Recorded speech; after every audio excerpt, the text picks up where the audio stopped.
উকিয়ামৰ বৰঝাৰৰ Bishnu Rabha M E স্কুলখনে গৌৰকিব সোণালী জয়ন্তী বৰ্ষ। কামৰূপ জিলাৰ ছয়গাঁও শিক্ষাখণ্ডৰ অন্তৰ্গত উকিয়াম বৰঝাৰৰ বিষ্ণুৰাভা মধ্য ইংৰাজী বিদ্যালয়খন 1975 চনত স্থাপিত হোৱা চলিত বৰ্ষতে গৌৰকিব গৌৰৱজ্বলৰ 50টা বৰ্ষ। উৎফুল্লিত হৈ পৰিছে ছাত্ৰ-ছাত্ৰী, অভিভাৱকে ধৰি গাঁৱৰ অঞ্চলবাসী ৰাইজ। সেয়ে অহা নৱেম্বৰ মাহৰ পৰা 14 আৰু 15 তাৰিখে দুদিনীয়াকৈ বিস্তৃত কাৰ্যসূচীৰে উদযাপন কৰিব সোণালী জয়ন্তী বৰ্ষ। সেয়ে আজি শতাধিক অঞ্চলবাসী ৰাইজৰ উপস্থিতিত সোণালী জয়ন্তী বৰ্ষৰ উদযাপনৰ সমিতিখনে পূৰ্ণাংগ সমিতিখন গঠন কৰাৰ উপৰিও সোণালী জয়ন্তী বৰ্ষৰ বিভিন্ন কাৰ্যসূচীক লৈ আলাপ আলোচনাও কৰা হয়।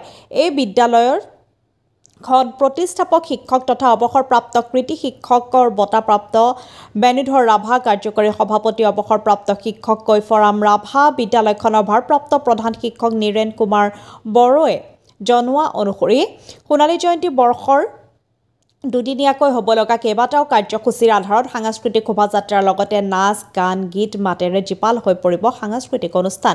ইয়াৰ উপৰিও গাঁৱৰ অঞ্চলবাসী আৰু বিদ্যালয়খনকে লৈ স্মৃতিগ্ৰন্থ প্ৰকাশ কৰি উলিওৱাও হ'ব। লগতে পুৰণি কৃষ্টি সংস্কৃতিৰ উপৰিও খাদ্য সম্ভাৰৰ প্ৰদৰ্শনী দেখুওৱা হ'ব বুলি আগবঢ়ায় অঞ্চলবাসীৰ মহিলাসকলে। বকুৰ পৰা ধনমণি মেধিৰ ৰিপৰ্ট, নিভাজ অসম লাইভ। আমাৰ বিষ্ণুৰাভা মজলীয়া বিদ্যালয় আজি 50 বছৰ পূৰ্ণ হওঁ। এই 50 বছৰ পূৰ্তিৰ বাবে আমাৰ ৰাইজে, এই অঞ্চলৰ ৰাইজে ইয়াত তেওঁলোকৰ আগ্ৰহ যে আমি সোণালী জয়ন্তী উৎসৱ পালন কৰিম। আৰু যিহেতু এই বিদ্যালয়খন 1975 চনৰ পৰা আজি 2025 চন, ইয়াত 50 বছৰ পূৰ্ণ হোৱা বুলি আমাৰ ৰাইজে অনুভৱ কৰিছে আৰু অতি আনন্দেৰে তেওঁলোকে সোণালী জয়ন্তী উৎসৱ পালন কৰাৰ এটা যো-জা চলাইছে। আৰু ইয়াত এই সোণালী জয়ন্তী উৎসৱ পালন কৰাৰ অৰ্থে এখন কমিটি পাতি লৈছে। এই কমিটিখনত সভাপতি হিচাপে মই এই বিদ্যালয়ৰে প্ৰতিষ্ঠাপক শিক্ষক আছিলোঁ আৰু সেই সূত্ৰে ৰাইজে মোক ইয়াত আমন্ত্ৰণ কৰি আনি আৰু এখন সাধাৰণ সভাৰ জৰিয়তে আমাক এই সভাপতিৰ দায়িত্ব দিছে।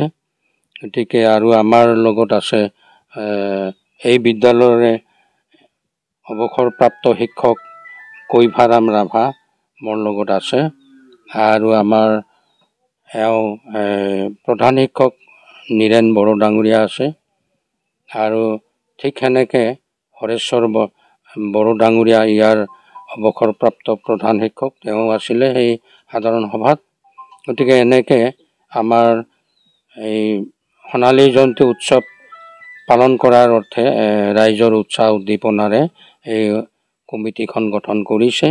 আৰু ইয়াৰ লগতে আমাৰ ইয়াত তেওঁলোকে পৰিকল্পনা কৰিছে যে ইয়াত এখন আমাৰ এই অঞ্চলক লৈ বা বিদ্যালয়খনক লৈ এখন স্মৃতিগ্ৰন্থ প্ৰস্তুত কৰি উলিয়াব। আৰু ইয়াত বিভিন্ন ধৰণে লেখা মেলা যিসকল ব্যক্তি, সেই ব্যক্তিসকলৰ ওচৰত তেওঁলোকে আবেদন কৰিছে যে আমাক এটা লেখা মেলা লাগে। উকিয়াম অৰ্থাৎ এই অঞ্চল আৰু ইয়াৰ যি প্ৰাকৃতিক দৃশ্য, ইয়াৰ পৰিৱেশ, যেনে ইয়াত কলহী নদী, কলহীৰ লগতে আমাৰ চিৰি নদী, দৰুণ নদী, মেঘালয়ৰ পৰা বৈ অহা খগা নদী, এই সংগমস্থল, ইয়াত সৌন্দৰ্যৰে ভৰা এই পৰিৱেশ। গতিকে ইয়াত এখন ME স্কুল ইয়াত ৰাইজে অতি কষ্টৰে পালন কৰিছিল।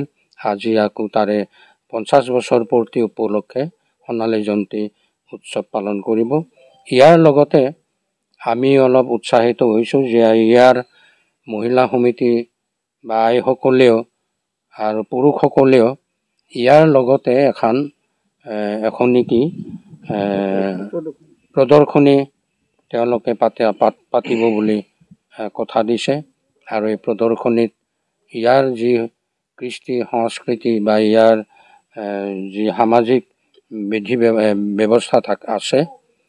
খাদ্যকে আৰম্ভ কৰি ইয়াৰ এই বননীয় অঞ্চলত চিকাৰ বা হাতী ধৰা বা আমাৰ মাছ ধৰা এই গোটেইবিলাক ইয়াত দাঙি ধৰিব তেওঁলোকে আশা ৰাখিছে। আমিও ভাবিছোঁ, আমি ৰাইজক উৎসাহ দিছোঁ। গতিকে এনেধৰণেই আমাৰ সোণালী জয়ন্তী উৎসৱ হ'ব বুলি আমি আশা ৰাখিছোঁ। আৰু ইয়াৰ সোণালী জয়ন্তীৰ তাৰিখটো আমাৰ দুদিনীয়া কাৰ্যসূচী, 14 নৱেম্বৰ আৰু 15 নৱেম্বৰ দুদিনীয়াকৈ